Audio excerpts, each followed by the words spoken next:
Good day to Doctor and fellow friends. We are from Group 7. Today we will discuss the issues about financial socialization and four demographic variables among Malaysian students. Although Malaysian general financial literacy has increased from 36% to 59.7%, according to the recent polls, many still struggle with the practical money management.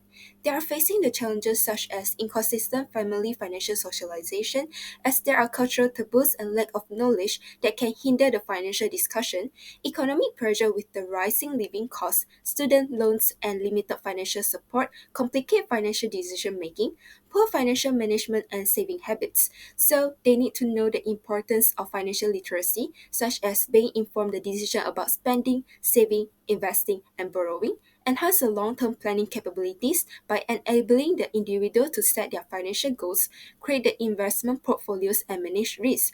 So our aim and focus is to understand how the four demographic variables like the parent employment status, education level, income level, and the monthly financial support of parents that will influence the financial socializations. Parental factors such as the employment status, education level, income, and financial support significantly shape a student's financial behavior. Employed parents model important financial habits like the budgeting and saving, while the stable employments offer the real-world financial exposure. Parents with a higher education level tend to have better financial literacy, which they pass on to their children, fostering sound money management. Higher income family teach a lesson about saving and investing, while the lower income family emphasize financial prioritization and restraint.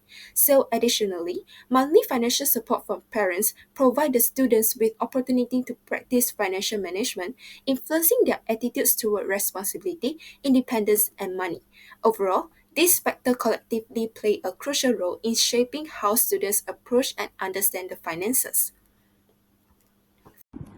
Next, literature review. Family is a consumer socialization agent to their children, especially during their pre-adolescent and teenager period. First, parental employment status includes employed, unemployed, disabled, and housewife. Besides, it also relevant to employer stability, work hour, and job nature. Employer parents usually have economic stability, which allows them to provide financial resources and teach budgeting and planning. They also engage in their children's socialization by instilling moral values and financial decision-making skills. Like what lecture material mentioned that family factor will influence economic well-being. This means that family is responsible to provide financial resources and allocate incomes to its members adequately. Secondly, education levels of parents means encourage them to express their opinions, while others mention that parents with higher education are better equipped to impart financial wisdom. Educated parents often pass on financial wisdom and career goals to their children.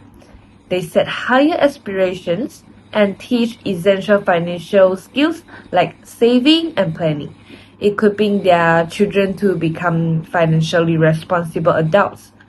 Based on the lecture material, it says that family members influence more basic value or behavior such as educational motivation and occupational goal. Next, income level of parents. Parental income play a key role in shaping children's financial awareness. According to Financial Awareness and Knowledge (IGCS 2020), high-income parents have access to better financial resources, enabling them to model positive behavior like saving, investing, and budgeting.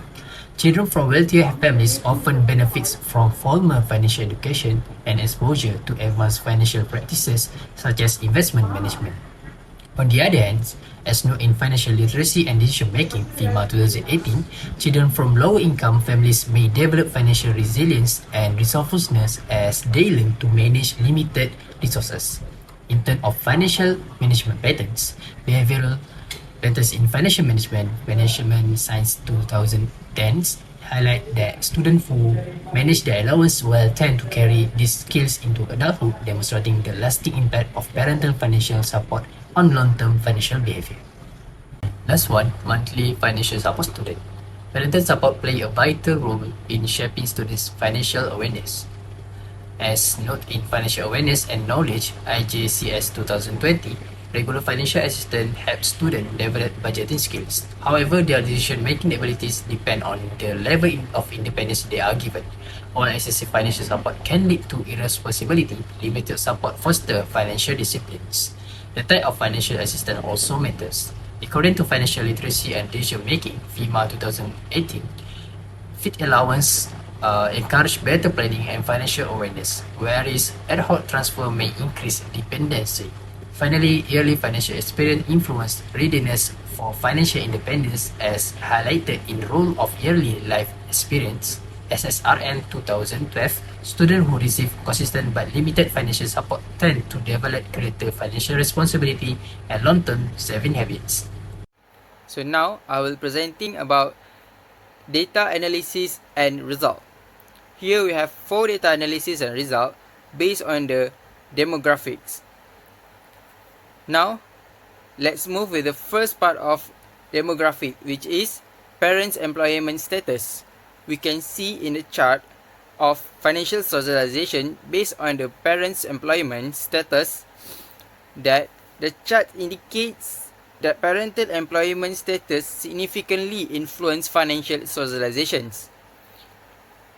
We can see in the chart among individuals with employed parents, they have 15 out of 45 with the percentage of 33.3% strongly agree and 19 out of 45 with percentage of 42.2% agree compared to 10 out of 35 percentage is 28.6% strongly agreeing and 10 out of 35 with percentage of 28.6% agreeing for those with unemployed parents. We also have a neutral responses with the 4 out of 45 with the percentage of 8.9% for employed parents and 5 out of 35 with percentage of 14.3% for unemployed parents. We can see in the chart they have a very minimal in disagreement with only 7% across both groups. This data demonstrates that employed parents are more likely to contribute positively to financial socializations through guidance, resources, or role modeling. So now let's move to the second part of demographic, which is parents' income levels. We can see in the chart of financial socialization based on parents' income levels, we can see that the chart has highlights that parental income levels significantly influence a child's financial socializations. We can see that the largest proportion of respondents who selected strongly agree with the total of 9 out of 25 individuals with percentage of 36% come from households with a parental income of less than 2,500 ringgit. We can see that this data shows that regardless of whether parents earn a high or low income, their financial situations influence how they socialize their children regarding financial behaviors, habits, and attitudes. Next, the third part of demographic, which is parents' education level. We can see in the chart of financial socialization based on parents' education levels, we can see that the chart indicates that parents' education levels have a notable influence on a child's financial socializations.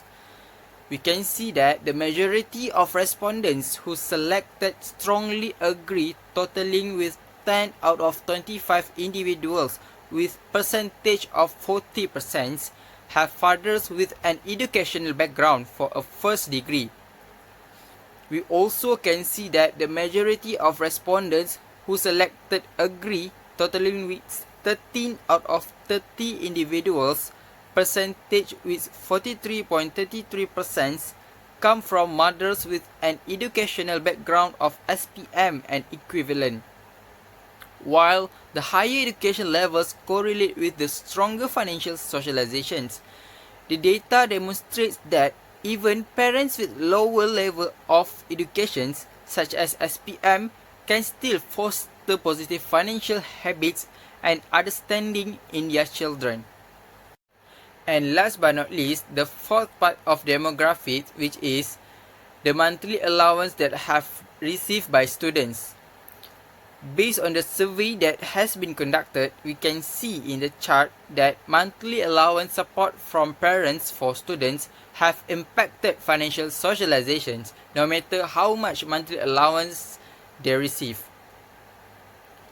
We can see in the chart, the most of them is agreed with most of the vote come from the range of monthly allowance 501 ringgit until 1000 ringgit, which is 14 out of 83 voters are agree, following with the range of monthly allowance less than 500 ringgit, which 11 out of 83 voters are agree and strongly agree, and at the range of monthly allowance 1001 ringgit until 1500 ringgit, which 2 out of 83 voters are agree and strongly agree on financial socialization.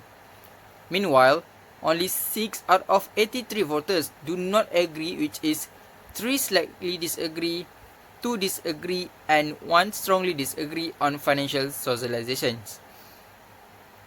Here, we can see that financial socialization has had an impact on students' financial. This is because parents have played their role as parents to influence their child about the importance of finance no matter how much monthly allowance they receive. To conclude, let's take a closer look at the key factors that shape student financial literacy. Understanding this factor is really important for helping young people become good with money. First, we have a parental employment status. When both parents have job, it creates a more stable environment at home. This stability can lead to better financial literacy scores for students. Employed parents often talk about money management with their kids, which help them learn about budgeting, saving, and spending. This conversation can make financial topic less confusing and encourage kids to take responsibility for their money from a young age. Next, let's think about parental education level. Parents who have higher education tend to discuss more complicated financial topics with their children. They provide guidance on important subjects like saving money, managing credit, and planning for the future.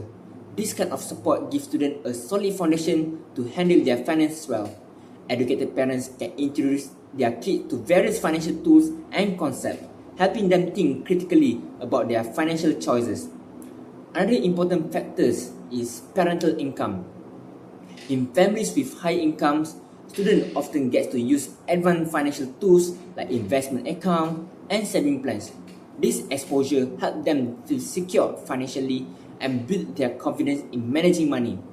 They might learn about growing wealth and the importance of investing early on. On the other hand, in lower income families, their focus is usually on budgeting and making the most of their limited resources. Parents in these households teach their kids how to live within their means and make smart spending choices. This focus on being resourceful helps students develop resilience when facing financial challenges. Finally, let's talk about monthly allowance. Allowance can be a great way for students to practice managing money. When used wisely, they give kids hands-on experience with budgeting for their needs and wants. This helps them learn how to prioritize and plan for their spending. However, it's important that their children is managing this allowance. Without guidance, kids might develop poor spending habits that can hurt their ability to budget and save effectively. Parents who actively discuss how to handle allowance can help their children build better financial habits. In summary, factors like parental employment status, education level, and monthly allowance play a big role in shaping student financial literacy.